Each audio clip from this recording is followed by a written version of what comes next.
when you said Lauren's flat was weird? It was. I knocked on for ages, but she didn't answer.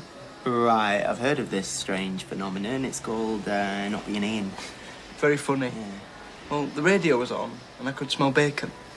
You've been Scooby-Dooing around, don't you? The door was unlocked, so I let myself in. You can't just let yourself into girls' flats. When you put it like that. Right, so you broke in, then what? Flat was a tip. Like always. More so. Tim, it's me. Look, I've been doing some detecting work. Daphne to your Shaggy.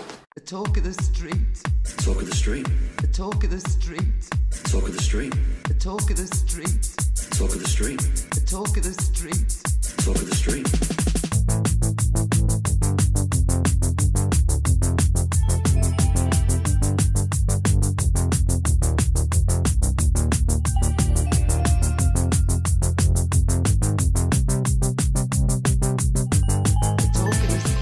Hello and welcome to episode 294 of The Talk of the Street, an unofficial Coronation Street catch-up podcast that watched two official Carry On films this week, and is maybe counting this week's episodes of Corrie as a third. I'm Gavin.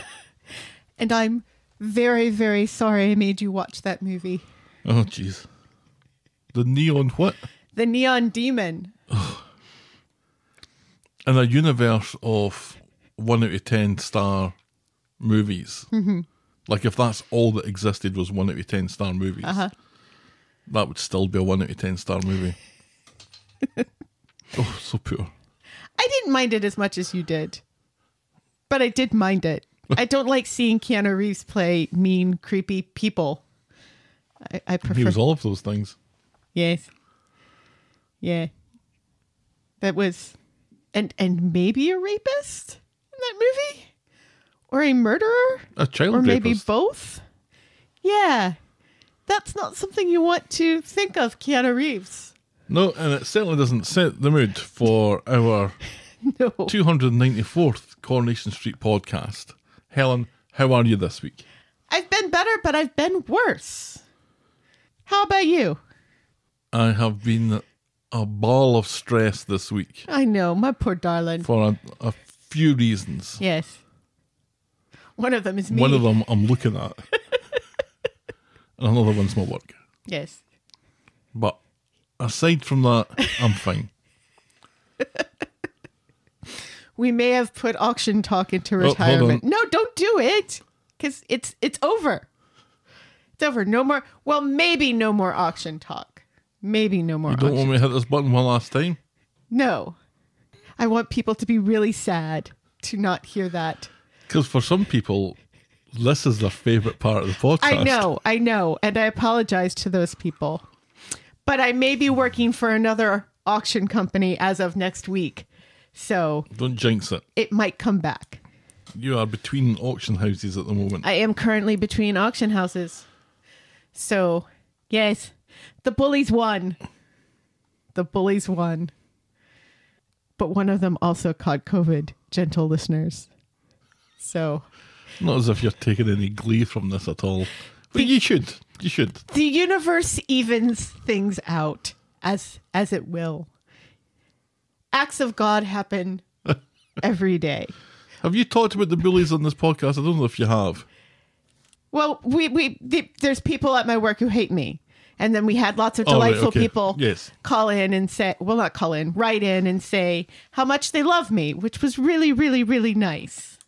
So, you know, if those people can send some freelance work my way, I wouldn't say no. Or if anyone has a theme tune for being unemployed. For writing assignments, etc. So, yeah, I mean, I got a lot of stuff done around the house. I'm like really on top of the laundry at the moment. I've applied to like 30 jobs. I got to take Stelly to bowling, the bowling championships for the region. She came in 16th. We're very proud. Last year she came in 13th. 16 is very close to 13, so we're still very proud. Yes?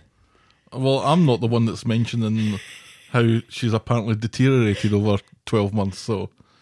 She was the second highest of her team. So Yeah. we are very proud.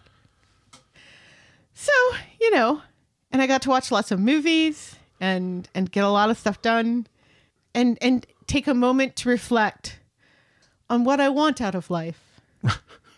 So, Well, and There's still plenty of money in the bank. We're not suffering. We will be okay. We will survive. Right, Broom? Sure. That doesn't mean that you're not going to stress about it, though. Well, of course I'm going to stress about it. That's what I do. That's your job.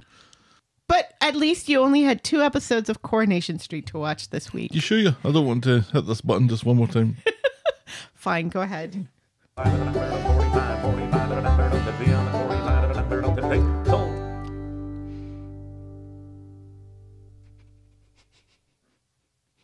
And I'll just let that fade out Yes.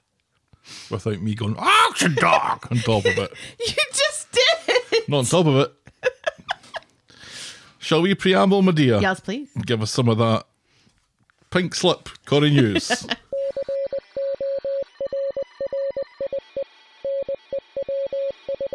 Sad news as John Savidant, who played Fred Elliott, and his cavalcade of noises has died.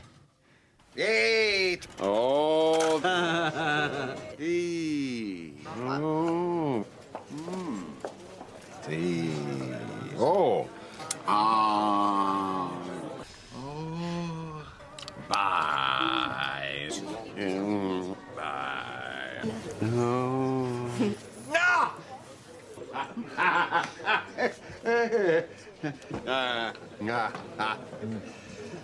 No, I'm. Ah. Just wonderful noises from... Such you John forgot. Savidant. You forgot. Hello, little baby. Oh, that's how not a you- noise. That's... I know, but that's how you should have ended it. Yeah. Because that's my favorite. It's hello, baby. Hello, little baby. He's Italian all of a sudden. Yes. Hello, little baby. There you go. There we go. Hello, little baby. Yeah, as I said, Italian. Such a wee shame. is. I learned about this as I typically learn about people who've passed away. Sitting on the toilet. I got some Twitter notifications from Duncan Lindsay at the Metro, and then some other people who knew that I put together these clip compilations of the noises that Fred makes. Which is so delightful to listen to, disembodied. Yeah. So that was how I learned about it, and it was just such a shame and such a sad loss to the Coronation Street family. I mean, he's Absolutely. not been in it, and obviously not been in it for years, but he's very much a part of the classic Corrie at the moment, and will be in classic Corrie for years to come. It's a weird one because we're not losing them from the current show, and Right. we still have them in the old show, but Right. it's just such a titan of the cobbles and an absolute legend. And Yeah. legend is a word that's overused, but this can certainly be used without fear of exaggeration when it comes to John Savidant. Just an immense presence on the show. Every time he walked into a shot, I just smiled because you never know what's going to come out of his mouth. It's kind of like Dev these days. Yes. You don't know what kind of Dev you're going to get. You Right. never knew what kind of Fred you're going to get, but you knew it's probably going to be loud. Yeah, and funny. Yeah, and Yeah. and I've been watching him in other things today. He was a doctor in The Remains of the Day. Was he?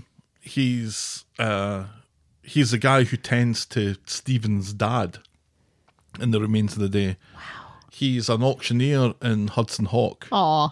and he's immense in that role as the auctioneer. Yeah, I read your review. In a movie that a lot of people hate, I personally quite enjoy it. Uh-huh. And also saw him in an unaired pilot of Blackadder. He was never in the Blackadder show, Right. but he was in this unaired pilot that is on Interesting. Daily Motion. I think it was maybe on BBC last year or the year before. Mm-hmm. And in nothing that I've seen him in did he sound like Fred Elliott. And apparently had book upon book about the Lancashire accent and history to make the voice that he used as Fred as authentic as possible. So, Wow. yeah, what a guy. A real sad loss. Absolutely. Jodie Prenger is set to perform in a concert-style version of Gypsy as Mama Rose for charity, and I've never been angrier to be living in America. Can you imagine how fantastic she's going to be in that role? Absolutely, yeah. She'll be fantastic. Dying over here.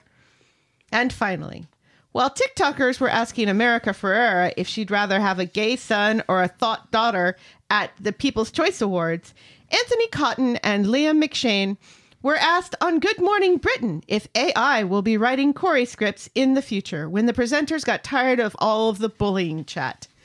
What the fuck? Good Morning Britain.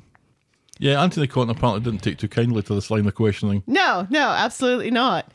He's like, there's lots of other things I'd rather talk about, like getting free train rides for members of the military. Yeah, he's a patron for a veterans charity, I think. Right, yeah.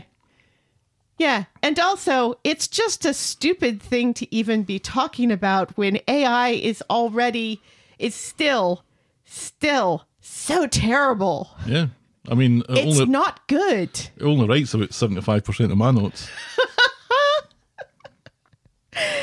And then poor Liam, it's like, why are you asking me? I am a teenager. No, he said that he's not really as tuned into tech as some of his friends are. Age, yeah. Which was a very diplomatic Absolutely. answer that was maybe not quite reflected in Mr. Cotton's answer. Right, yeah. But still. Which is quite funny. I'm on Anthony's side here because it's like they're both very, very seriously talking about this whole bullying thing and how important it is to show it from the side of a parent who can't imagine their child is a bully and how one reacts to that sort of thing. And then they're like, oh, that's all very interesting. What do you think of AI? Mm-hmm. Yeah, I think they were talking as well about the aspect of the bullying story that is the person who's bullied into becoming a bully. Right.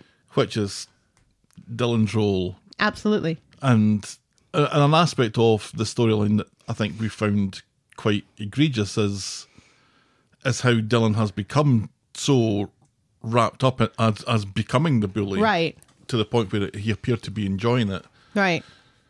I think that's the interesting part in this storyline that is how that has kind of manifested itself, that he's not really the bullying type, but this is how he finds himself. Right. He's scared for himself. He's still a coward. Yeah. Yeah, he's still cowardly. This week, he's still very cowardly. Mm-hmm. But which we'll talk about in a bit. But I guess it's kind of nuanced. Yes. And that's Corrie News. That's Corrie News. And, we can talk about bullies and being, for the moment, out of work and all that sort of stuff and the stress that goes along with it. But Helen, you've written some Corrie News there that is just seamlessly as ever taking us into our feedback section, which I like to call Everyone's a Critic. Oh, excellent.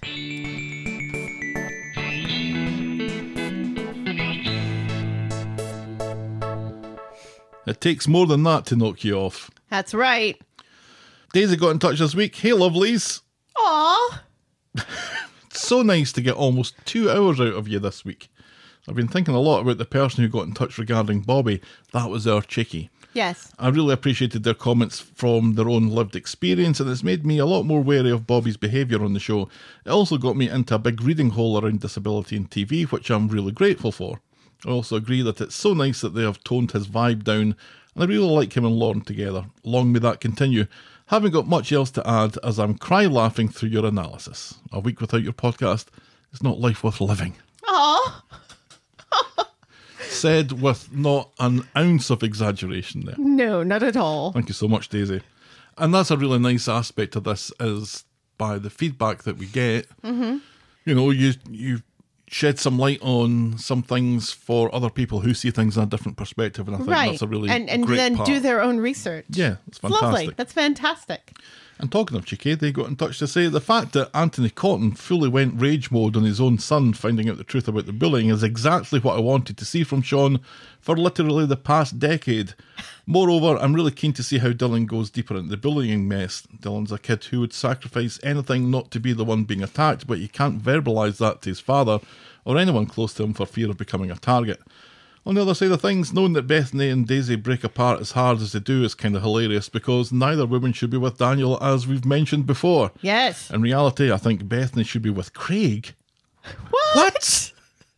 And Daisy should be with Ryan. Yeah, I can see that. Problem solved.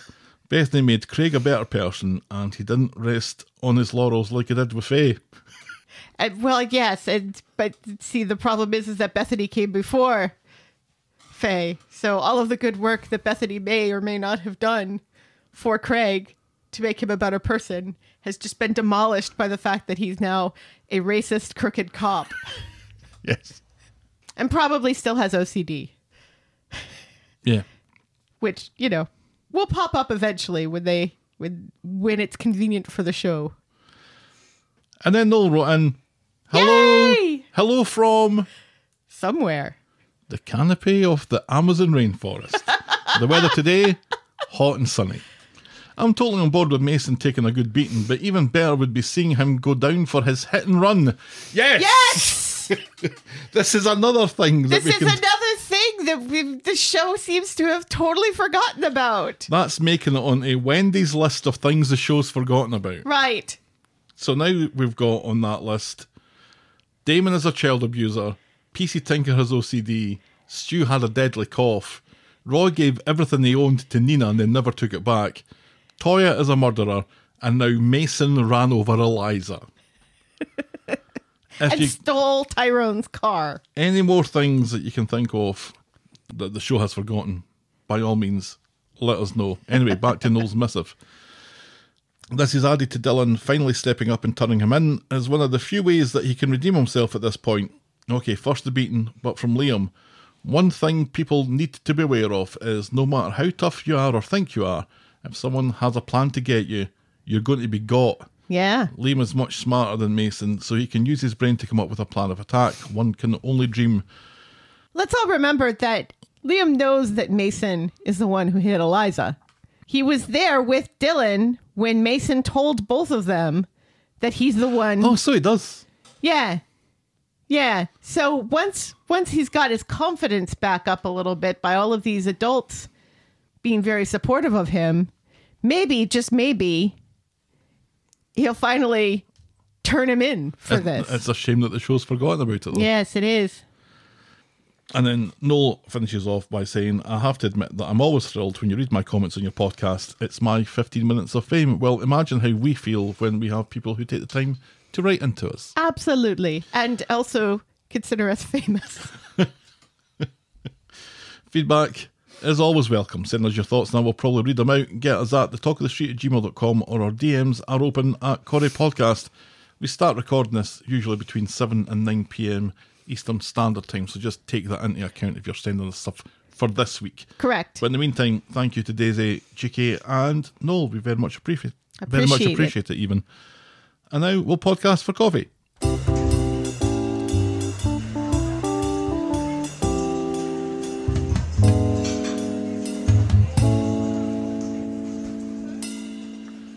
Thank you to Ellie for our coffees this week. Thank you, Ellie.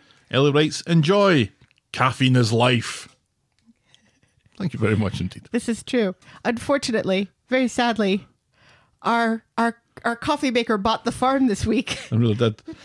Just in a week where nothing can fucking go right. The coffee maker has to break. But we've got a new one. Yes. I was thinking they're like about $90. And I was like, oh, that's all we need. It was 40. So. Right. Yeah. $90 is like a Keurig. And who wants a Keurig? It's just a waste of plastic.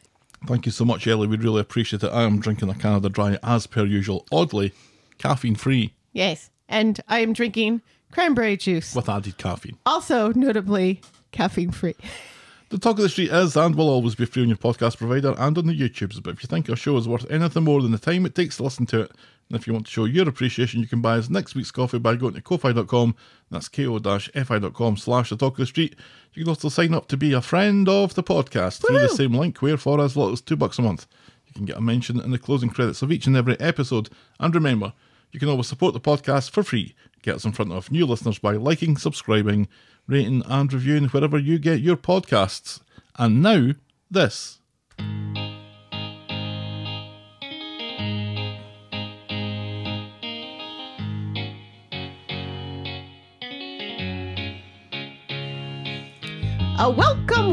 Welcome. And welcome to Last Year Tonight with me, John Oliver. Just enough time to quickly talk about Pound Shop Jockey Wilson. Pound Shop Jockey Wilson. Jockey Wilson. Jockey Wilson. Do you This remember Brian. Do you remember who Jockey Wilson was? No. No. That's right, this was Evelyn accusing Paul, who had hit her with a dart in the pub, like he was some Pound Shop Jockey Wilson. Jockey Wilson being a famous Scottish darts player from the 1980s. Yes, I still find the fact that people watch darts amusing. I've got lots of friends who went to the darts last week. Yes. They dressed up as dartboards and went to watch Which darts seems in Glasgow. dangerous. Why would you dress up like a dartboard? Somebody's going to hit you. Like somebody who's dressed up as a dart. Right. Yeah. Was that Chaz and... Yes. Yeah. I saw her Facebook posts. I was Gavin and you had nothing to say. An unusual week. What? It had been a rough, icy and stressful week. Must be something about the end of February. You were busy with simulcast auctions. You're going to need to get ready for this, by the way. Lots of this time last year. Talks talking about auctions, yes. I was busy What setting do you up. think my Facebook memories are like? I was busy setting up the PS4 again in this room, and I must have played it since then maybe 6 times. If that. I'd already worn shorts and flip-flops at this point in the year, but I resisted the temptation to do the same this year.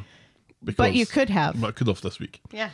It's a tough week for Alya as the men of the street line up to tell her to go and see Max to make him feel better about her being stabbed. Oof. Hated that. David is flustered when Max doesn't want him to visit, so ill-advisedly seeks solace in booze, sticking his tongue down Maria's throat and being cheeky to Jenny. Carla makes plans to return to work until Stephen ensures she feels her psychosis returning again.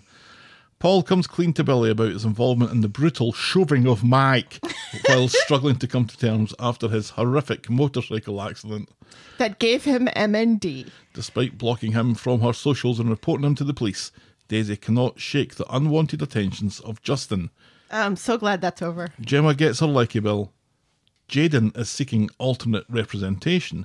Who was Jaden? Jaden was a client of Adam's who had stabbed someone, Oh, that's right. which triggered Alya. Yes. And PC Scott's hard drive needs investigating.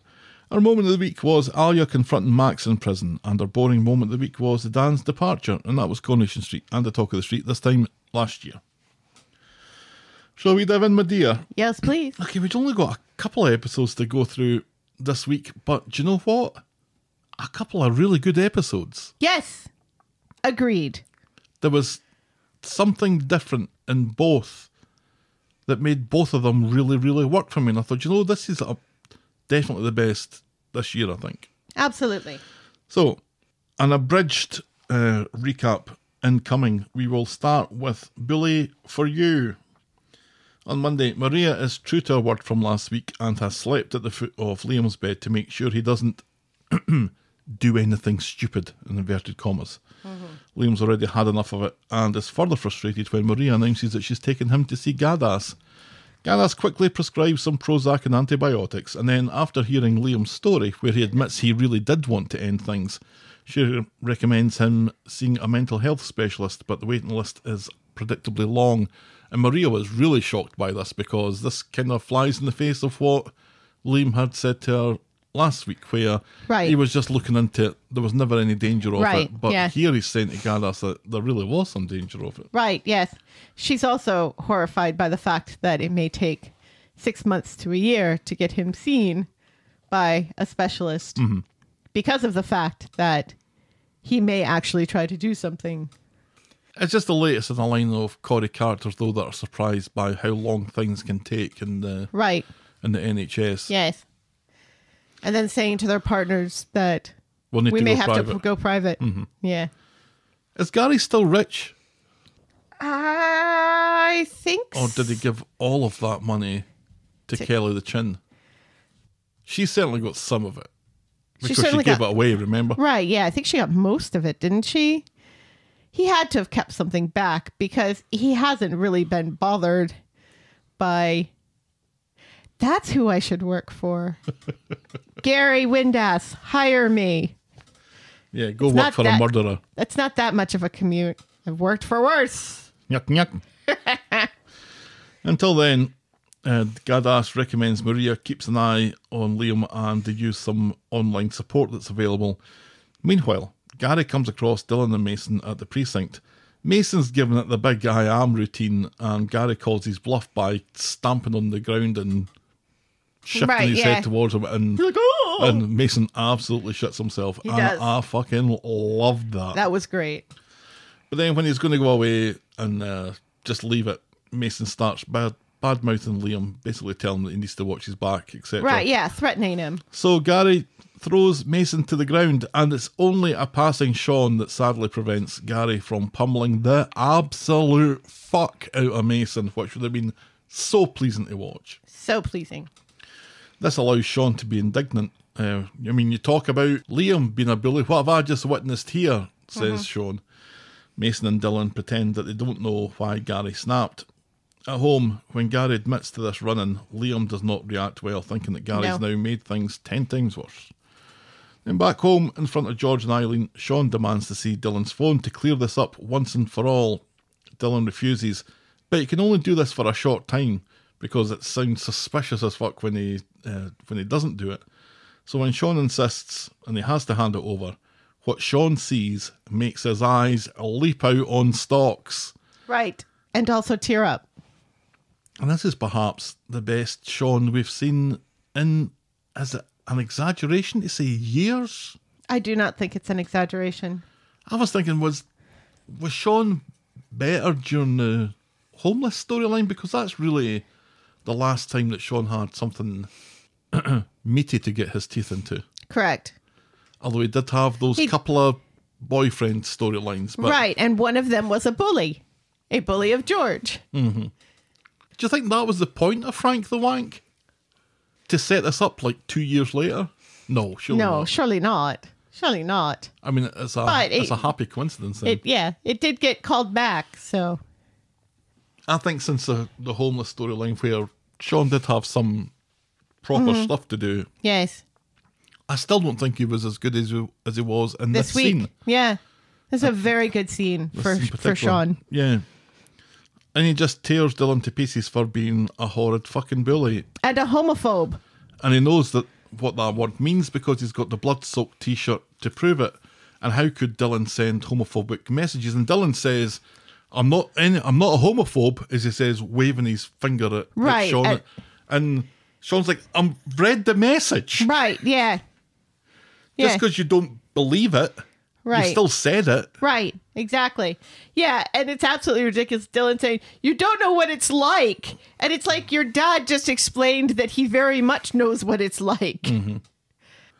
Dylan calls it banter and says that he's not the only one doing this. And this just sets Sean off even more because that means that it's a gang. Right. There's a gang of you doing this. Right. He says he's never been so ashamed of his son and sends him to his room while he worries about the amount of humble pie he's going to have to eat.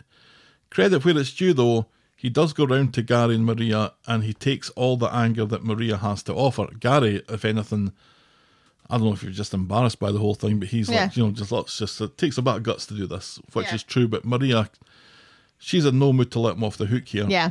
The mama bear is not going to let him off the hook. Yeah.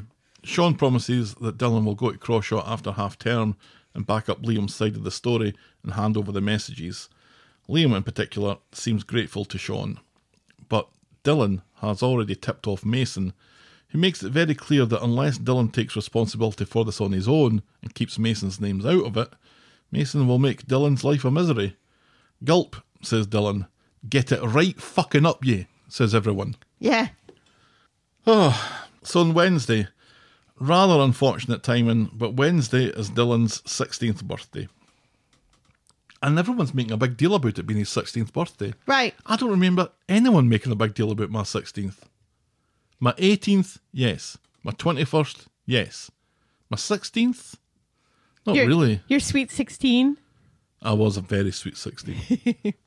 I was trying to remember my 16th birthday. I was like shocked that all of these adults remembered their 16th birthday. I don't. I don't remember my 16th birthday. My 18th, I think I spent in that London. My 21st, I spent in New York. Right. My 16th, I've no idea. I was No. probably about to go back to school. Yeah. I probably had like a sleepover with my friends and we watched a Goofy movie and literally a Goofy movie. A movie about Goofy? Yeah, called A Goofy Movie. Have you never seen a Goofy movie? No, you've never been so cool, Helen.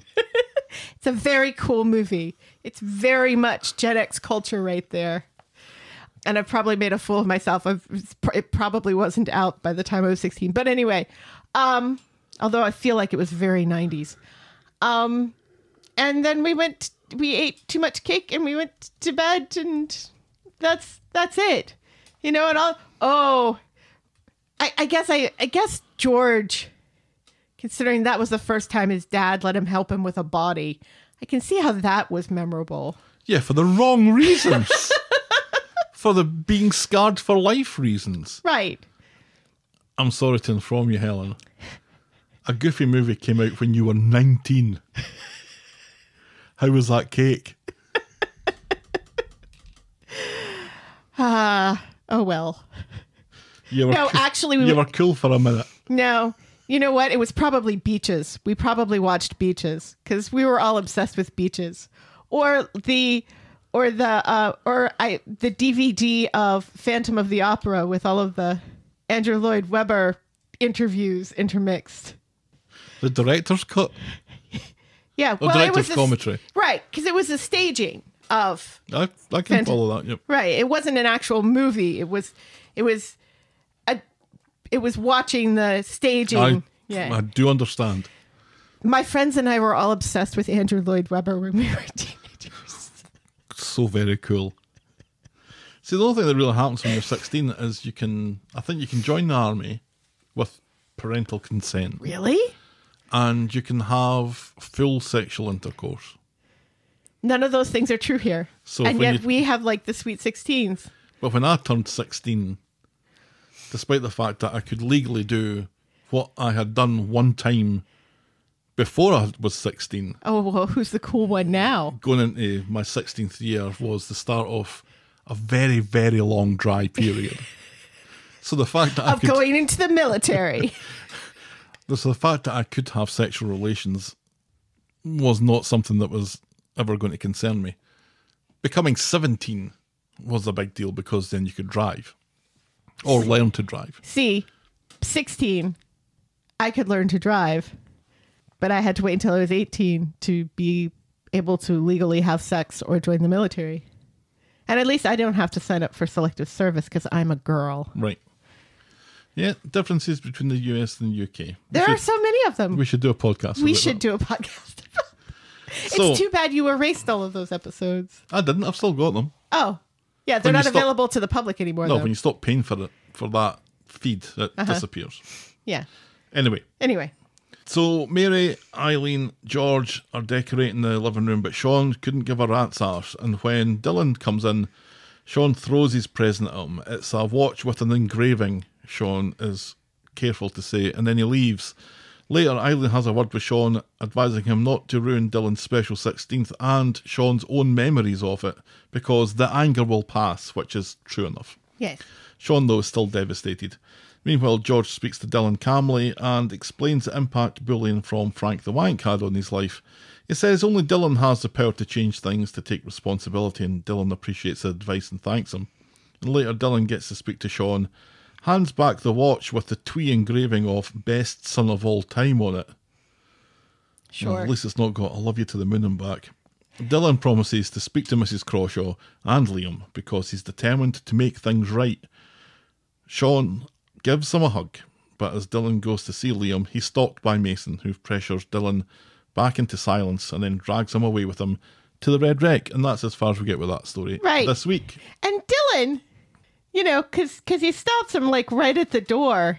And Mason's like, oh, what are you doing going in there? There are at least two other apartments in that building that he could be visiting. What, he's visiting Nick and Leanne? Yes. Wait, you see his best friend Nick. No, he's going to see his best friend Sam, who's going to help him with his homework. Who lives in the other apartment? Do we know?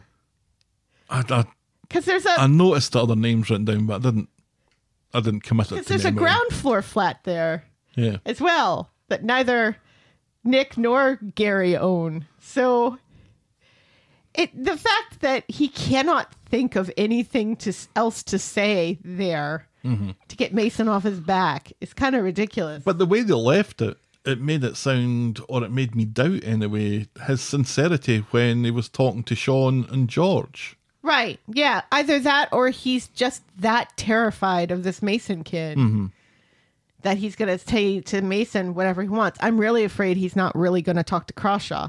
Right. But, I mean, if he did, and Liam did, and if they both bogged Mason in for stealing the car and hitting Eliza, it would solve both of their problems very quickly, because Mason would be gone. I mean, thanks again to Noel for reminding us of something that the show forgot, but that might be where we're going for the end of this, and they're kind of deliberately not mentioning it now, so that we don't figure out how it's going to happen. Liam has kind of hinted about this and the whole knife thing, because he has said to Maria and Gary, you don't know the worst of it. He's done other things, but then he doesn't elaborate on what those other things are. Yeah, and Dylan, I think, well, the last that we heard, still has the knife.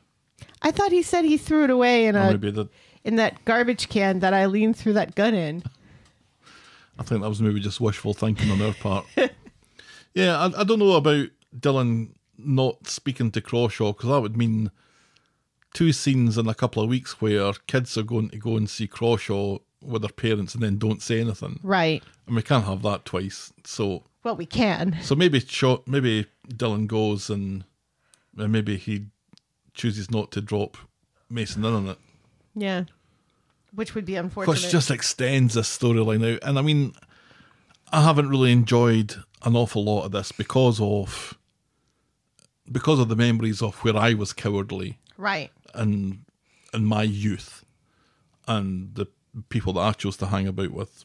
So it's been a tough watch on a personal level. It's been a tough watch on just seeing these bullies in action is never pleasant. Yeah, and it's been kind of well done. In fact, it's been very well done. It's meant to make you feel like this, I guess. Yeah, it's not quite so much fun for people like me who this is triggering memories. For me, quite recent memories, in fact, of being bullied and feeling helpless and hopeless and everything. I have seen some comments on Instagram and stuff of people being like, this is an important thing, but can you please wrap it up, because it's very triggering for me to watch. Yeah, and that's where I'm at. I think they've done a good job. They've got the message across. I think it's time to move on to something else now. Right. But what I fear is happening is that this is getting extended out into maybe a third act of it that is going to take us for another couple of months before the Eliza thing comes out. We shall see. Let's move on to our next storyline, which is No Sex Please, we're Dee Dee. On Monday, Adam is amused when he discovers Joel has spent the night and winds Dee Dee up about getting her hole. She insists it was innocent. Joel, though, has left his wallet and Dee Dee sees a jeweller's receipt in it that gets everyone's brains a ticking. Maybe he's going to be buying an engagement ring, do you think? Oh. Outside, meanwhile, Alya sees Joel loudly arguing on the phone and is instantly suspicious for no real reason. Well, because she's Alya. At the office, Alya is amused as Adam winds Dee Dee up about a possible engagement ring, but the banter looks childish when Joel comes in to say that he spent the money on himself on a new pair of cufflinks, 300 quid. Is that expensive for cufflinks? I have no idea. I mean, it depends upon what the cufflinks are made of. One would assume that gold cufflinks are more expensive than cufflinks made out of shite, for example. Yes. gold or platinum ones with like diamonds in them. Yeah, 300 quid sounds about right. Alya and Adam aren't buying this for a second, and later, when Alya sees Joel drive by in a car with another woman in it, she's even more suspicious. She and Adam share more Joel chat on their own back in the office, and they agree that something is up with that bloke, just like Gav said months ago. Alya's fears are cemented later when she sees Dee Dee and Joel in the bistro, and he insists that he was in court all day today. Toya shares her concerns and digs up some CCTV of the woman. Just at your fingertips. Right. This random meeting at a certain point in an unspecified time of day. Right. Toya can find the CCTV of it. Joel's arguing with this woman in the bistro a few weeks ago, and it's the same woman. Dum dum dum. Oh my God, says Alya. This proves Nothing. absolutely nothing. On Wednesday at the law office, Alya runs her worries about Joel past Adam, showing him the footage on the CCTV. Adam thinks it's sketchy evidence at best and advises her to keep her nose out, but Alya doesn't know how to keep her nose out and immediately tells Dee Dee about her suspicions, showing her the footage of two people talking in a restaurant. Sisters before misters. And this is all the proof Dee Dee needs. So later, when Joel comes over, Dee Dee confronts him with her evidence, and Joel admits that the woman that he was seeing is Emily, his wife. What? Soon to be his ex-wife, but the damage is done here, and it's compounded when he mentions that there's a kid, and he's separated from Emily when she was pregnant because he was having an affair. Dee Dee is destroyed by this. Gav was right all along, she cries, and ends it with Joel on the spot. Every time you say that, I think you're referring to Gav on the show. No. Who Tim called Wee Gav on the show this week. And I was like, oh, because the kid who lives next door to us is referred to as Wee Gav. Because you're Big Gav. In the Rovers, Dee Dee validates Alya's nosiness by telling her everything Joel confessed to.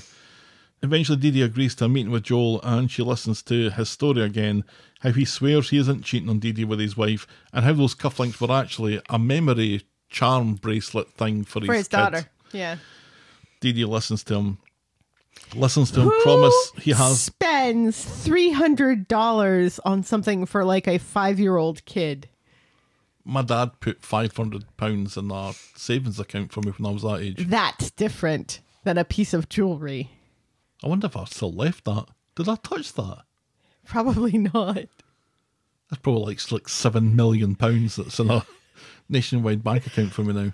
Yeah, it's like the U.S. bond saving certificate that I have in the box upstairs that my mom bought Nick when he was born.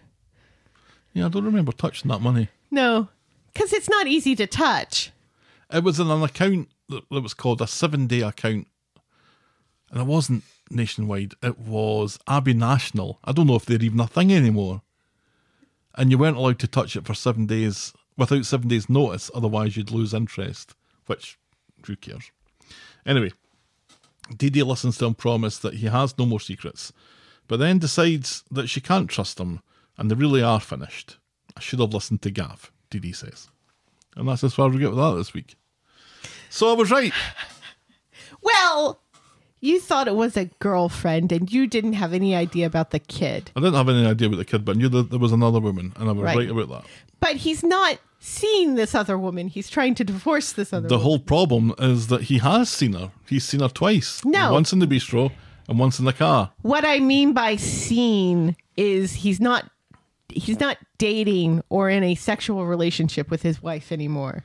They are estranged. And the only reason why he is meeting with her is because she found him by calling his office. Now, you can do as much as you like to try and deflect from the fact. I was wrong that Joel was a baddie. I was wrong for thinking, no, I said maybe... he was a wrong un, and the history books, Helen, will show that I've called him a wrong un. Basically from the very beginning. Right. From the very beginning of this relationship, nearly. Because they're all wrong uns to start with, aren't they? There's always something. There's always some skeletons in the closet. Gav has always been delightful. Well, apart from the fact that he apart was in from whatever jail. he was in juvie for, which we don't know. We don't know why he was in juvie. Dee Dee kind of makes out that if she if she'd known about this at the start, then it would have been different.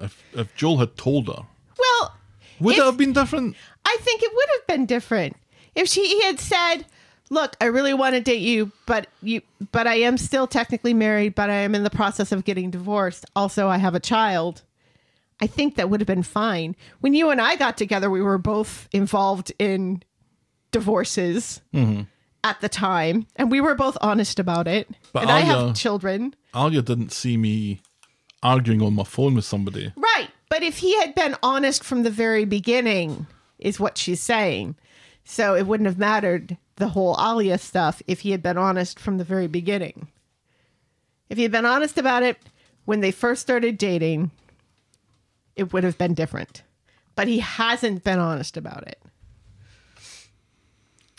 So one has to ask why he would was secretive about it then. Right. Yeah. Because, I mean, was it like 60% of people who get married get divorced?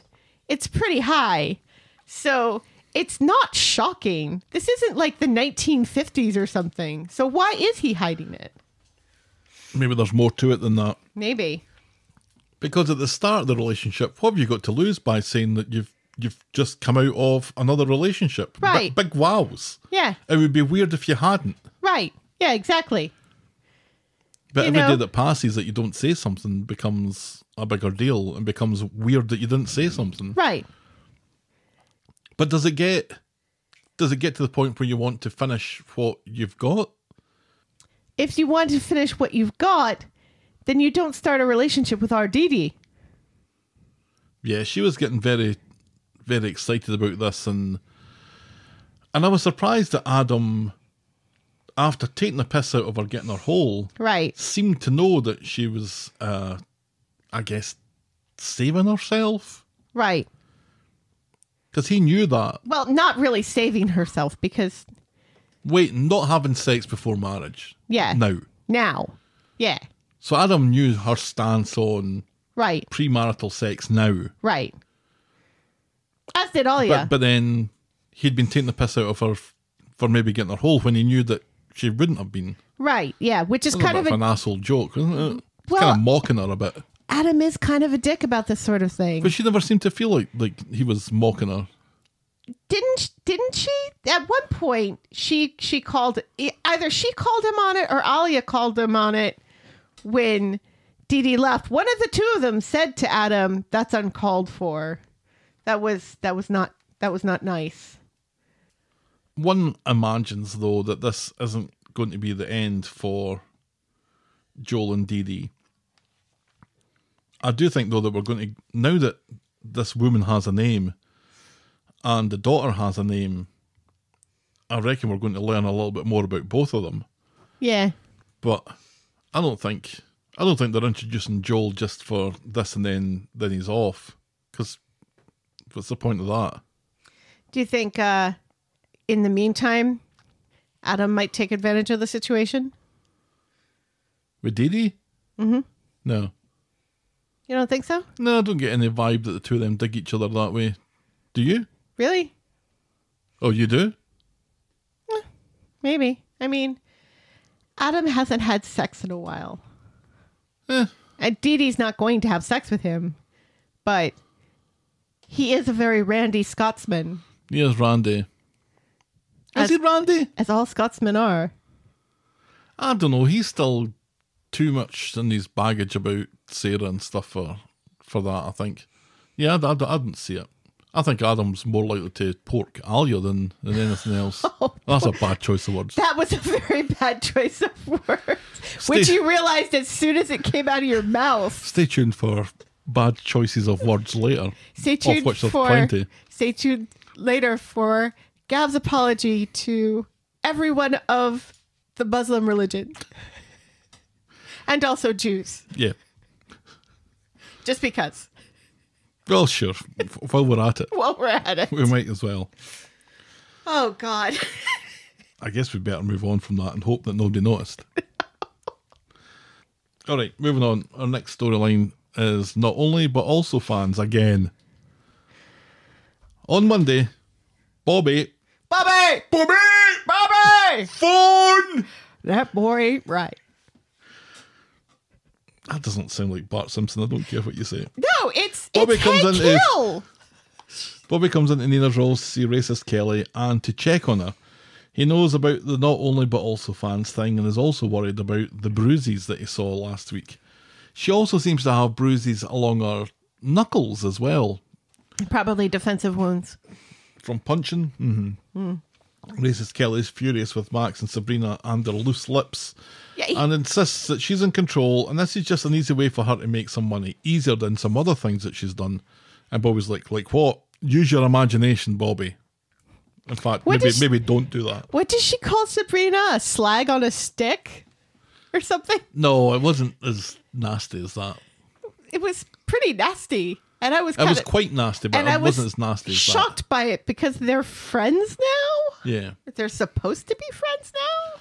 Later, racist Kelly tries to pitch her far-right brainwashing life story to Bethany, who is disinterested at best but promises to look into it, warning racist Kelly that she's unlikely to make a lot of money out of it.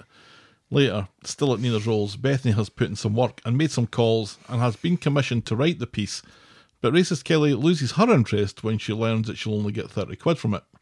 Pissed off, Bethany leaves, but racist Kelly notices that she's left her bag behind, and unfortunately for her, she gets caught by Bethany and Roy rooting around in it and nicking a fiver. Did she nick the fiver, though? We never see her nick the fiver. And nobody notices that purse is there until hours later. And it's hours later when racist Kelly picks it up and opens it to see who it belongs to. It's as soon as Bethany leaves. No, it's not. It is because she comes straight back in again. And that's all in one scene. No, because we see it and the camera zooms in on it and nobody picks it up. No.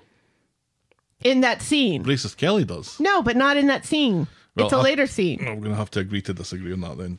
But anyway, Bethany notices that the fiver's missing about half a second after looking in it. Right. You know what? It's probably like shoved in a corner of her bag. Or she's just saying that so she can get a fiver out of Roy, because that's what happens. Roy gives her the fiver. Yeah. What's Roy doing that for? Because he's also now going to fire racist Kelly, which makes no sense because racist Kelly has done far worse in Nina's Rolls than steal a fiver. Roy does say, though, that the customers have got to trust the staff and he's got to trust his staff. And he simply doesn't. And he gives racist Kelly her jaws and she doesn't complain about it. On Wednesday, it seems Bethany's interest in racist Kelly's story has generated some backlash and she has plenty of threatening messages from the far-right group. Bethany refuses to be scared of it though. Daniel reminds her of racist Kelly's wishes to drop it. Bobby goes to see racist Kelly in Nina's Rolls later and is shocked to learn that she no longer works there.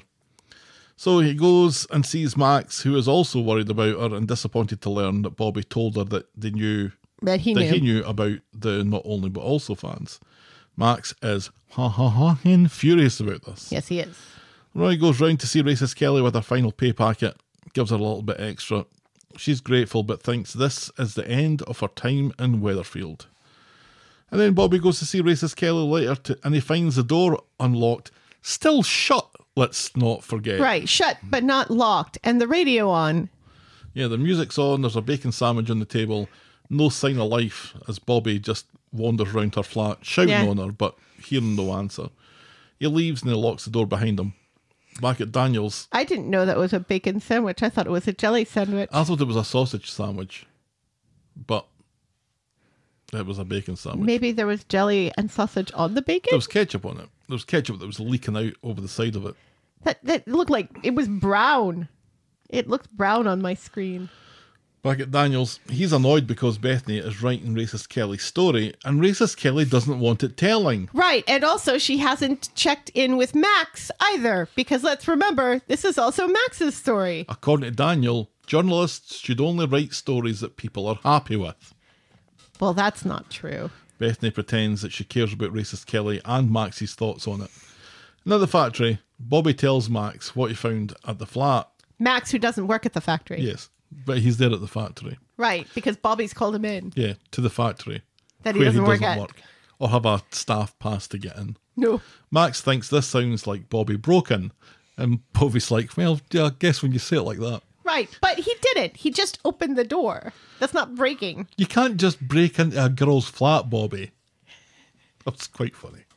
Bobby explains about the sandwich and how it was weird, but Max doesn't think this is anything to worry about. He's wrong. And oddly, that's as far as we get with that this week. Yeah.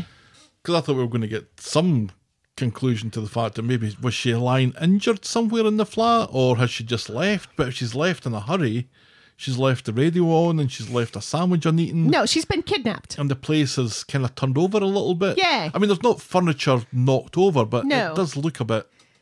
There's been a struggle of some nature, right? Right. Yeah. And there's like a cup with juice on the little table thing by the TV, by the sofa that's covered with a blanket, and all this other stuff. Yeah, she's been kidnapped. Kidnapped again on Coronation Street. I'm sick of people getting kidnapped. Especially ones who are blonde and young. Last person to be kidnapped? Kelly. Adam. Oh, I forgot all about Adam because I don't care. What was that? 3 weeks ago? 4 weeks 3 weeks ago. He was taken down to Gunpoint Bay. Right. Remember? Oh, wait. Toya and Spider were kidnapped as well. I forgot all Yes, they about were. that. At the same spot. At the same time. Gunpoint Docks. Where people are held at gunpoint. So Next to water. there's Adam. Oh, would we consider Tim to be kidnapped? Yes. Yeah, by Steven. Certainly held against his will. Yes, and left for dead in a trunk of a car or a boot, if one prefers. So are we saying that barely a month goes by in Coronation Street without someone getting kidnapped? Who hasn't been kidnapped on this show? Wasn't David kidnapped by the guy who raped him at one point? Or was he just drugged? Yeah, well... That's kind of being held against your will if you're being drugged to keep you in a place. I don't know if that would be... Yeah, I don't know. Maybe Tim wasn't kidnapped. No, Tim was kidnapped. He was kidnapped and thrown in a boot. You just want to say boot again. It's on a boot, the boot. Stop it. People think that this is a Canadian podcast. You are wearing a hockey jersey. Yeah, the Detroit hockey jersey, though. Well, that's true. This is the thing, though, and I feel like this is going to be the last week that I say this. It's not. It's not. You need to give me a reason to care about racist Kelly. I'm sorry. And the way that you give me a reason to care about racist Kelly is you give her a redemption moment. Right, you don't have her kidnapped and abused. No. And that's what's kind of going on. She's getting physically and possibly sexually abused. Right. By some unknown character. All she has to do here is apologise. She has to apologise to Alya. She has to go to Wolverhampton or wherever Darian went and apologise to him. Right, yes. And then, and do something to make up for what she did. Not call Sabrina bad names when she doesn't call Max a bad name in that same sentence. I feel like Bobby was supposed to redeem her a wee bit. And I feel like of all of the things that they've tried to do, besides the right thing to do, to redeem her, Bobby has been the most effective. But he certainly humanized her. He's the least relevant one to do that because he wasn't part of any of this. Right, but he is disabled.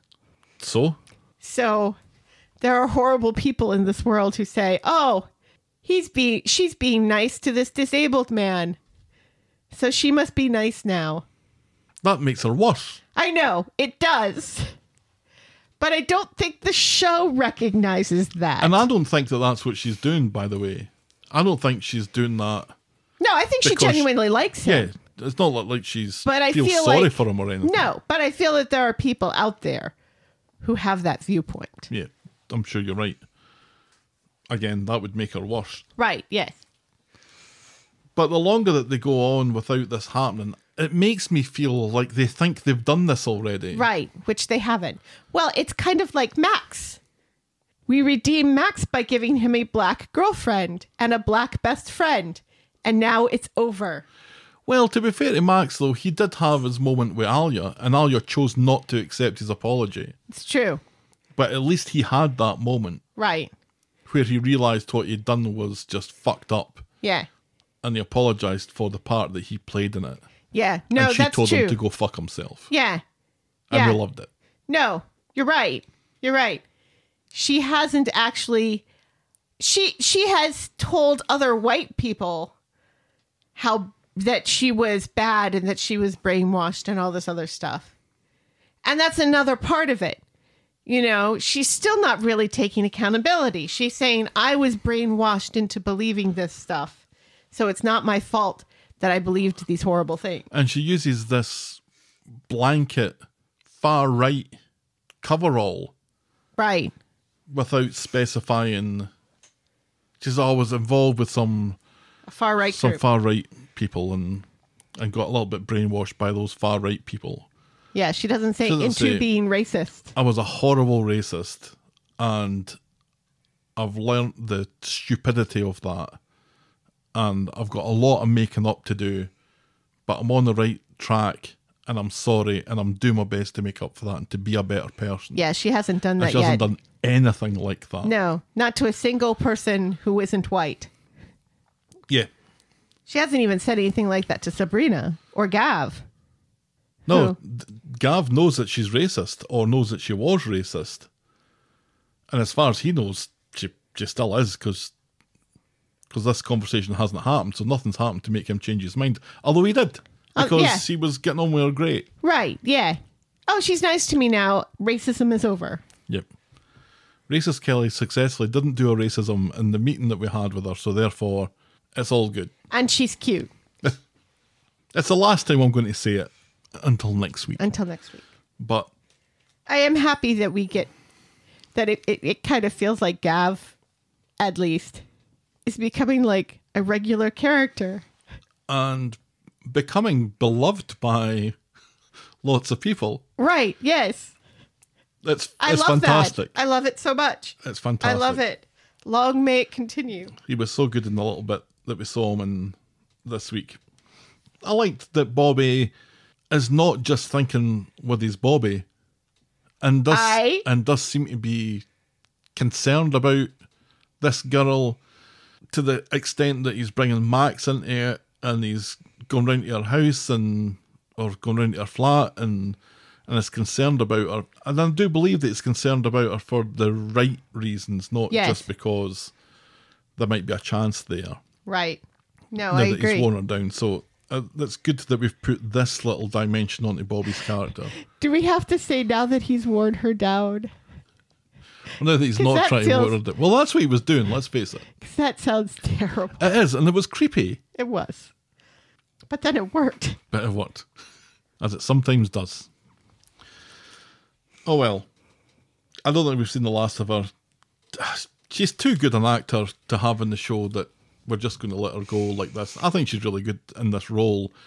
They make her very angular, and when you see her outside of the show, obviously she's not. So they do a really good job with the makeup and the costumes and crop tops and stuff to make her look like this sort of character. Right. It works very well. Just like, the way they make Summer still look like she's 12. By wearing a Battenberg cake.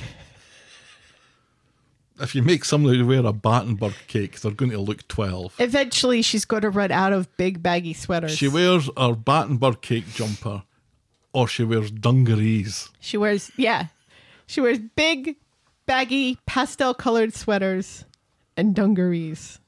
That poor woman, Harriet Bibby, is going to be in her 40s. Right. And still playing. And still look 12. Like a 17-year-old. At least she hasn't fainted in a while.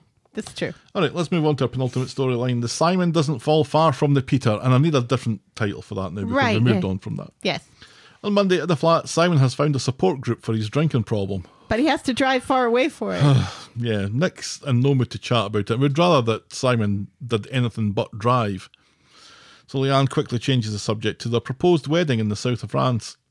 Nick goes to number 8 to decompress about the wedding stuff, but David tells him that Platt Chat is going fucking nuts about it. Absolutely. He says Wallace and Gromit in there are getting very excited about it, and that's hilarious.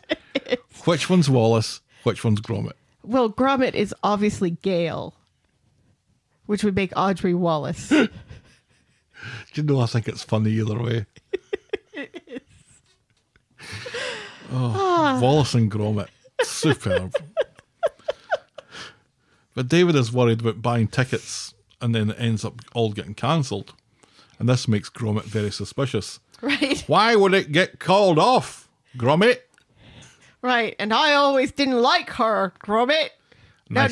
No, wait. No, Wallace doesn't say that. Gromit says that. Gromit doesn't say anything. Well, Gromit says that by lifting his ears and then rolling his eyes. Yep, and that's what we read into that. Why would it get called off? Nick calls it a bad patch and Gail gets to drop the mask and admit how much she hates Leanne and he shouldn't go ahead with it if he has doubts. So Nick goes home, tells Leanne that they need to rethink this South of France wedding thing as it's too expensive for his family with everything that's happened. Leanne is mortified that she didn't think about this and agrees to a smaller do closer to home. And Nick then tests his luck by saying that he wants to wait until after Simon's court case. Right. Whenever that is. Right. And that's as far as we get with that. Yeah, because we have no idea.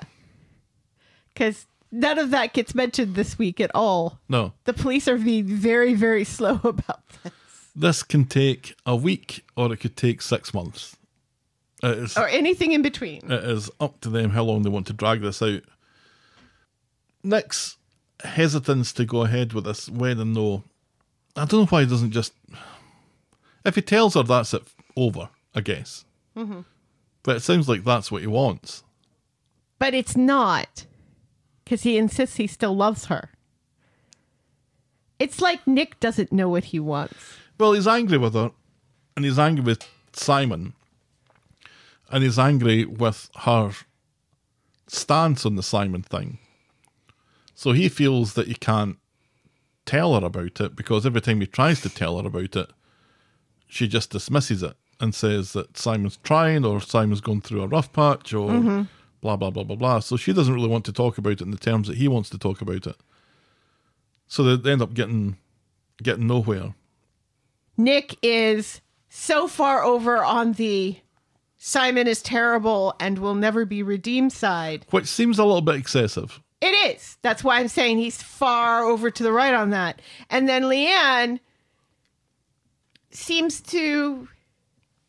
kind of in the opposite extreme because she kind of wants to be like, oh, well, he's getting help now, so it's over. And that's not quite right either. And Sam didn't die. Right, yeah. Sam didn't die. You don't have a dead son. I have a dead son. So go fuck yourself, Nick. Next point that Simon could have killed Sam is... It's just ridiculous. But it's true. It's true, but he didn't. So that should not be the argument here. But I think he wants Leanne to acknowledge that. To acknowledge the fact that this could have worked out an awful lot worse than it did. And the reason that it didn't has got nothing to do with Simon.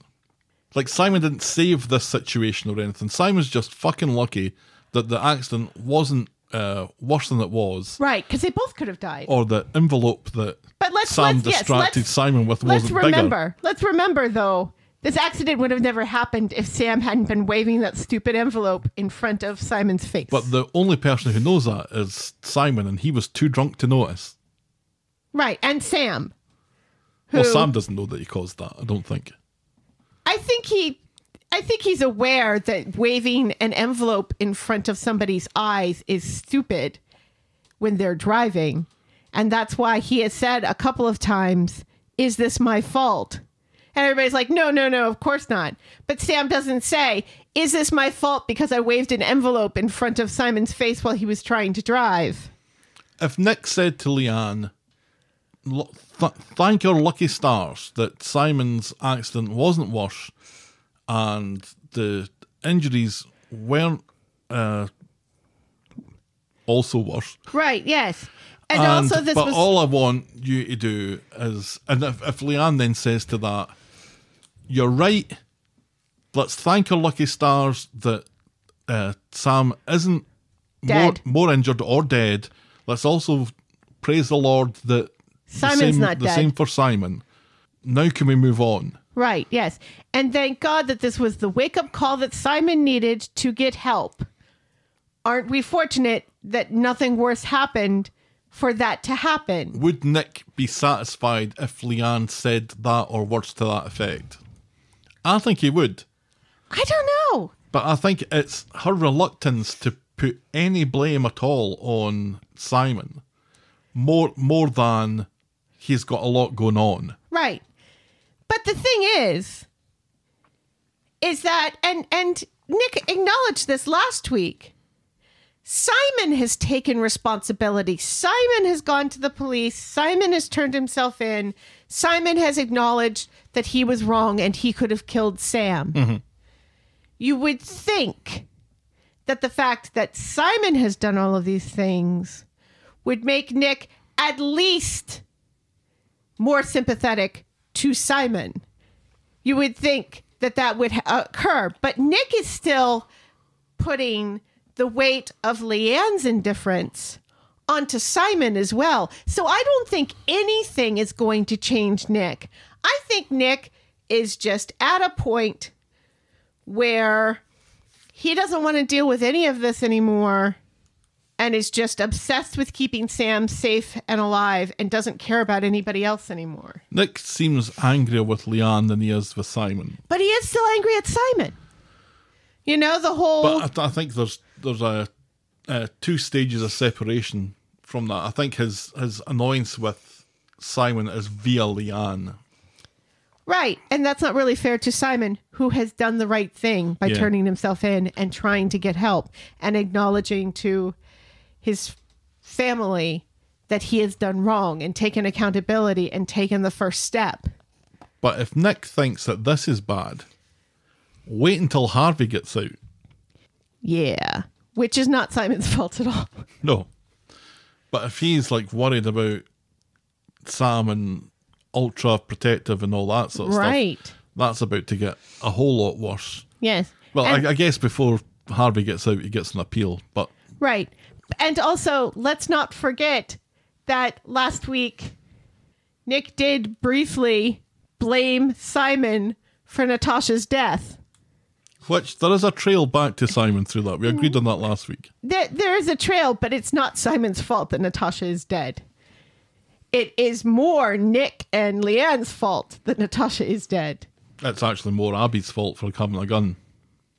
Especially a floating one. Right, yes. Where she ever got a floating gun, we'll never know. It must have been 3D printed. It's very clever. All right, shall we move on to our final storyline? It's because I was looking at that 3D printed skull. Our final storyline is Tommy OMFG. When is this going to be over? Have we had enough of this yet? I don't know. I kind of love this. I love this especially this week. Yeah. Sally the Sleuth. On Monday. Sally Sherlock. Oh my God. Detective Sally. Detective Sally. Sex crimes. Somebody get Chuck Tingle on the phone. Chuck Tingle? You don't know Chuck Tingle? No, I was crediting you with thinking that up. No, Chuck Tingle is the very famous pseudonym of a writer who writes ridiculous sexual romance novels about inanimate objects pounding people in the ass. I'm surprised you're unaware of Chuck Tingle. I follow him on Blue Sky. I don't know what to think about your surprise there. Let's quickly skate on. On Monday, Steve has taken Amy's advice from last week to make more of an effort with Tracy and is doing some housework. His plan, though, extends beyond this and he needs Amy's help. Meanwhile, Tommy's still working at the florist and Tracy has a problem with how close he's getting with Steve. At this, Amy comes in. This is what Steve wants. Is she afraid that he's going to have sex with Steve now? I think she thinks it's just creepy. Right. And also that the closer he gets to Steve, the more likely this is all going to come out. Yeah. So at this, Amy comes into the florist. This is the thing that Steve wanted her to do, to tell Tracy that Steve wants to meet her at the bistro and Amy will look after the shop for her. Tracy milks this for Tommy's benefit for all it's worth, And he does look to be a little bit put out at the fact that Tracy's about to go and have a romantic meal with Steve, so he starts poo-pooing it and stuff. At the bistro, Steve clears the air and tells Tracy that he loves her, and the feeling is mutual, and they look like they're about to enjoy a lovely lunch together. After, though, they can't help nitpick each other's behaviour. Steve licked his knife and kept checking his phone. Tracy used a toothpick at the table. She sees Tommy and tells Steve that she'll see him at home, and she immediately tries to lure Tommy into some more hanky-panky.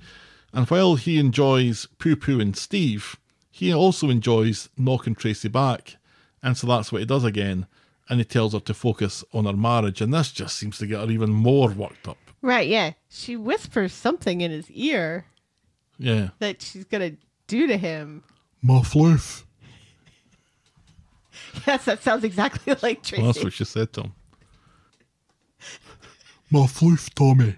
Think about my floof. That's exactly how she talks. Yep. So Wednesday, Tommy O is still working on the florist and finally succumbs to temptation when Tracy tells him she's got an empty. So they nip back to number 1 for the hole because Ken's out with Amy and Steve's away on a airport run. Yes, which will take him forever. Meanwhile, it's Gav's first day window cleaning. Yes. And guess where he's starting? He's terrified of ladders though. So a passing Tim shows him how it's done. Which was very sweet. But in doing so, gets an eyeful of what he thinks is Steve and Tracy going hammer and tongs. Now... So, it must have been Tracy's back. I was about to ask, what did Tim see? Because Tracy would have to be facing inward. And not be laying... Yeah, inward into the room. On the bed. So Tim sees her back. Yes. And sees she's riding Tommy, but not really riding cowgirl because they're style. like no, because cowgirl should be on top. Yeah, she's on top. She's not on top because if she was on top, then Tim would be able to see Tommy O, because Tommy O's body is very different from Steve's. He only sees Tracy, so she's they're both like this, clapping like a seal. Yes. This is Tracy. This is Tommy O. So they're doing it like this. No. So that Tim can't see the person she's doing. He just sees her back. For me, what he sees is... And maybe his leg like draped over her. This is what I think Tim sees. Tim sees Tracy riding Tommy cowgirl style. Cowgirl or reverse cowgirl? I don't think it matters because he doesn't see Tommy because Tommy's head is beyond Tracy's body. What he sees is Tommy's legs and Tommy's feet. But Tommy's torso and head... Tommy's legs and feet do not look like Steve's legs and feet. But that's not important because what Tim's going to be looking at is Tracy's back or boobs if it's reverse. I can never remember which one's reverse. It's reverse when I'm facing your feet. That's reverse. Yes. So let's say it's reverse then. So Tim's got an eyeful of Tracy's tits. He's not looking much at the legs other to recognise that there's legs there. But he would see Tommy's head and face. No, doesn't see it because that's behind her body. No, because the bed is like this. It's not like this. You don't know what it's like. Yeah, neither do you. So what I'm saying it's like is it's facing the window. So the head of the bed is far away from the window. No, I think it's parallel. You can't say no. It's parallel. The bed is parallel to the window. So he can only see Tracy. Because they are side by side and they're doing it that way. Like seals. I don't know what that means. Like seals. Seal style. That's not a thing. Dear listener, if you have an idea of how Tommy O was shagging Tracy, please write in with diagrams explaining how you think they were doing it. And where is Tracy in Steve's bed in reference to the window? Okay. I think we've milked that for more than enough. And we've invented a sexual position. Well, you have. I'm not going in for that. Seal style. Oh. You've done it seal style. I haven't done it seal style. admittedly, there are some claps, but Not by your hands, though. some are, no. Okay, we're getting filthy now. Now? I did like how Gav's inability to climb a ladder, which is purely there just so Tim climbs the ladder, Right. never seemed like it was a device. No. The way Gav was looking at the ladder going, oh, don't Yeah. fancy that.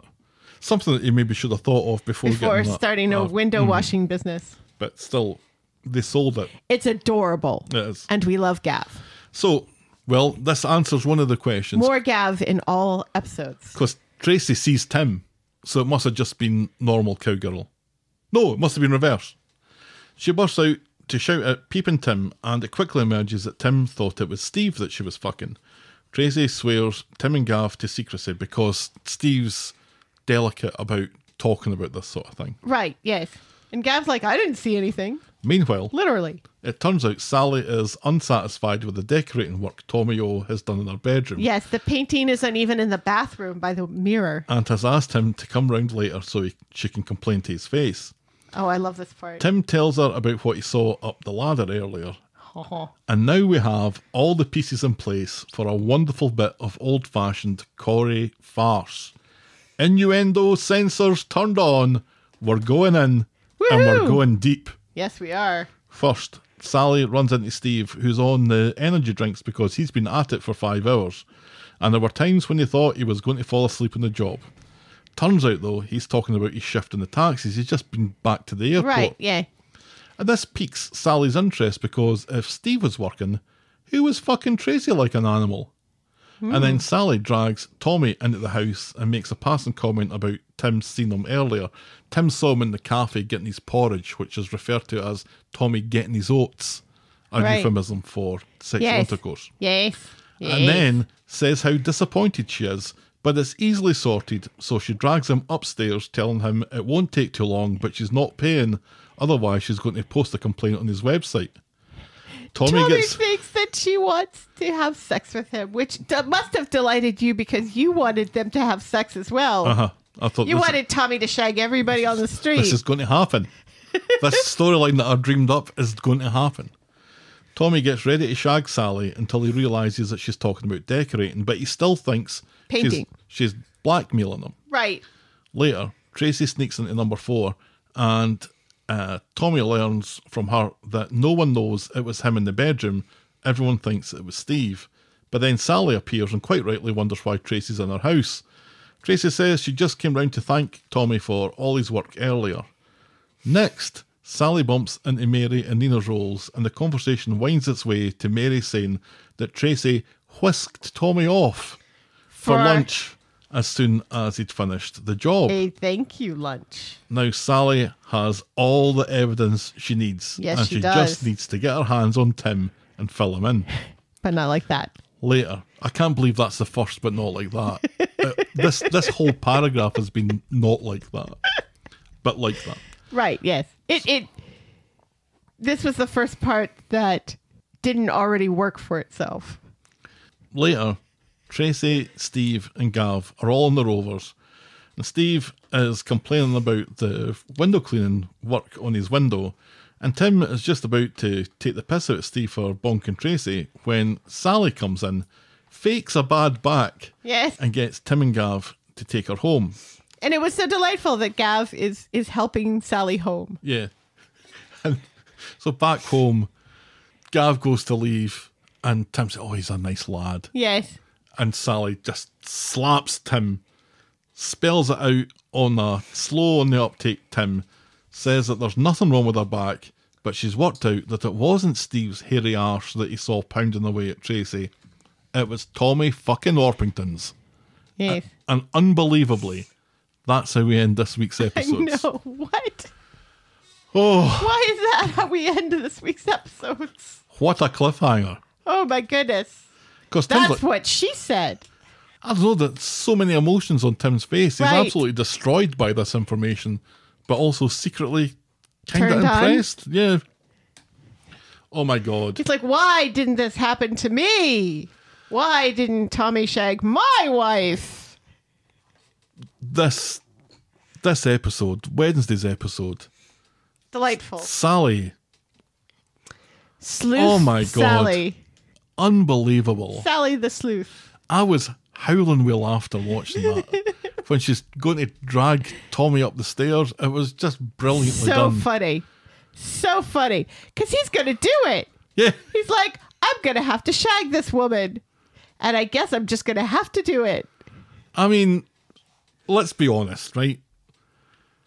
The weightiness of this storyline this week is negligible. Right. Yes. This is our comic relief for the week from the bullying and the Joel is a cheat and This was the main story on Wednesday. This Yeah. was story A on Wednesday. yes, And all it was innuendo, sexual farce. double entendre, Perfect. and Sally making Kenneth Williams faces. No notes. It was just absolutely brilliant.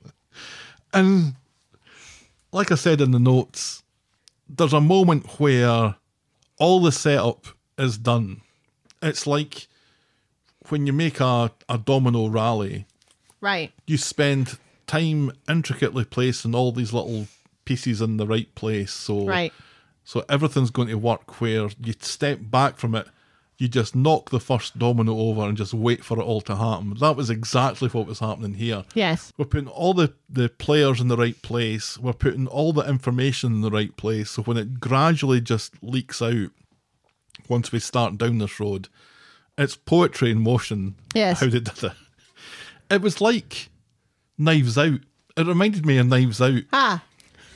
The final piece that falls into place was very much a Agatha Christie or a Knives Out sort of moment for that. Aha, right, I'm ready to get everyone call everyone into the drawing room. I'm about to reveal who done it. Right. It was just brilliant. Yes. Very good. Very good. Enjoyed it. But it does present us with an issue that Tracy's about to be found out. Yeah.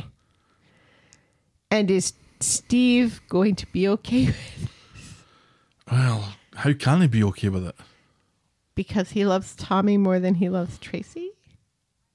Or I don't know. This is he wants to watch? remember he was very upset with the Paula thing. Yeah. This is worse than that. That's true. For Steve, this is worse than that. He was very upset by the Paula thing, which is weird because isn't that like every man's fantasy? No. You took a while to answer there. I wasn't aware you were waiting for an answer. If I ask a question, I mean, I'm waiting for an answer. I mean, as lovely as Paula was, I've seen porn. It seems like that's every man's fantasy. I think that's porn. Okay. I think what makes it worse, what it will make it worse for Steve is the fact that Tracy and Amy have complained about the fact that he is so obsessed with Tommy O that he's been neglecting his wife. Mm-hmm. And then it turns out that his wife has been neglecting him because of Tommy O. Yeah. Because Steve suggests to Tracy on their way home that maybe they can Oh, yep. They were going to go. they can get a little exercise in, work after off dinner. that steak. Mm-hmm. And Tracy's like, "Oh, I have to just nip to the shop real quick to check on something. I'll be right with you." Sort of thing. And then we don't know what happened after that. If she Right. did do that or not. Yeah. Because she goes back to the shop to proposition Tommy, and that's the point where he knocks her back. Well, she propositions him in the street. Yeah, right outside her shop. Yeah. Yeah. Nobody knows what she's talking about, though, except for him. There was a little sad bit though when she finally talks Tommy into it, and she shouts to Mary that I'm just going to take Tommy away for lunch. And then Mary comes out and shouts, "Can I come too?" And there was nobody there. And everybody's gone. It was so sad. Sorry, Mary. You cannot be part of this menage a trois. Steve has been like a little boy with Tommy O. Yes. This part of the storyline's a little far-fetched, I think. But it's, I guess, perfectly like Steve. Right. And like Tim. Yeah. because they're stupid.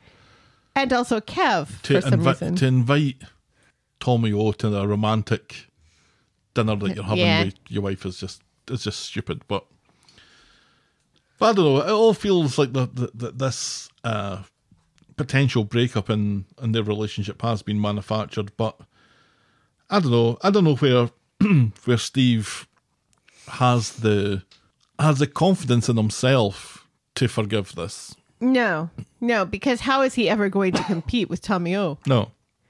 Because let's remember, Tommy O is a much bigger deal in his mind than in Tracy's mind. Yeah, she didn't even know who he is. Right, yeah. And still kind of rolls her eyes. It's all women on the street do when these idiots are like, as soon as Tommy walks into Nita's roles, starts doing like one of the chants that they did for him when they were in a big stadium and not a teeny tiny coffee shop. And it's a chant, I don't know if you heard it, which was about Tommy O's going to shag your wife, basically. Right, yeah. The hilarity that is so funny. He already has. Right, yeah. And is about to again. Right, yeah. That's got to be annoying for Tommy. I feel bad for Tommy O that he has to deal with this sort of thing. Can you imagine him having to deal with this all the time? I like that part of the storyline is Tommy O's hesitance to have anything to do with this. He doesn't even want to hang out and have a beer with him or anything. But yeah, he goes into a cafe to get his breakfast, and these two Muppets are singing a song about how he's going to shag everybody's wife. And Tommy O, for all his faults, right, I don't think is getting off on that at all. He's embarrassed by it because he runs out of the cafe and says, I'll come back for that later. Right, yeah. So he's been more of a gentleman about this than I think they're expecting him to be. Right, and the fact that every time like they ask him to do something or something, and he obviously doesn't want to, and Tracy calls him on it, he's like, I can't say no because then they'll think bad of me and it'll get in the papers, sort of thing. So it's really kind of interesting how Tommy O is kind of like a woman in this storyline where he has to be overly polite all the time or else men will hate him and not love him anymore and say mean things to him. This is my kind of hesitance about the character, because I like the character and I like the portrayal of the character. I think the portrayal of the character is really interesting. Yes. I would like him to stay in the show beyond this affair. Right. But it's hard to see how that happens. Right. Because this continual trying to do the thing to keep the fans happy, but also trying to keep yourself happy and have a reasonably normal life. Right. There's no longevity in that. That's going to get boring really quickly. Absolutely. And that feels like a shame, because that kind of feels like maybe then his time on the street is going to be kind of limited. But for the moment, what it has done... Let's not forget, he was supportive of ITV Corrie. So we should be like, fuck that guy. We've all forgotten about that. That gets added to the list. That does get added to the list. That's on Wendy's list of things that the show's forgotten. His introduction here, I think, has given an awful lot of people what they've been clamouring for a very long time. This is an old-fashioned sexual hijinks, Coronation Street being funny, right, in a main storyline, right, in a soap opera-y way, and being pretty good at it. Right. This was Ian Kershaw's episode that he wrote on Wednesday, and I think he did an incredible job. Yes, being filthy and smutty, right, in a kind of end of the pier, right, schoolboy type hilarity type way, absolutely, without it being too 1980s. Right. It was without being offensive and problematic. Oh yeah, absolutely. It was really well pitched, and I honestly came away from that thinking this is the best episode of Corrie that I've seen in a very long time. Certainly this year. And that was the week that was Coronation Street then. Helen, tell me, what was your moment of the week? Well, as much as I would love to give it to Sally leading Tommy up the stairs, Right. it's got to be Sean confronting Dylan.